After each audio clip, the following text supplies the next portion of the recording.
الشيطان الرجيم. بسم الله الرحمن الرحيم. الرحمن علم القرآن خلق الإنسان علمه البيان الشمس والقمر بحسبان والنجم والشجر يسجدان والسماء رفعها ووضع الميزان ألا تطغوا في الميزان وأقيموا الوزن بالقسط ولا تخسروا الميزان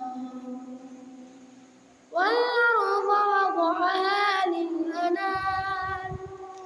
فيها فاكهة والنخل ذات الأكمام والحب ذو العصف والريحان فبأي آلاء ربكما تكذبان خلق الإنسان من صلصال كالفخار وخلق الجان من مارج من نار فبأي آلاء ربكما تكذبان رب المشرقين ورب المغربين فبأي آلاء ربكما تكذبان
السماء فكانت وردة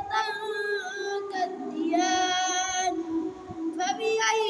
آلاء ربكما تكذبان فيومئذ لا يسأل عن ذنبه إنس ولا جان فبأي آلاء ربكما تكذبان يعرف المجرمون بسيماهم فيؤخذ بالنواصي والأقدام فبأي آلاء ربكما تكذبان هذه جهنم التي يكذب بها المجرمون يطوفون بينها وبين حميم آن فبأي آلاء ربكما تكذبان ولمن خاف مقام ربه جنتان فبأي آلاء ربكما تكذبان ذواتا أفنان فبأي آلاء ربكما تكذبان فيهما عينان تجريان فبأي آلاء ربكما تكذبان فيهما من كل فاكهة زوجان فبأي آلاء ربكما تكذبان متكئين على فرش بطائنها من استبرق وجنى الجنتين دان فبأي آلاء ربكما تكذبان فيهن قاصرات الطرف لم يطمثهن إنس قبلهم ولا جان فبأي آلاء ربكما تكذبان كأنهن الياقوت والمرجان فبأي آلاء ربكما تكذبان هل جزاء الإحسان إلا الإحسان فبأي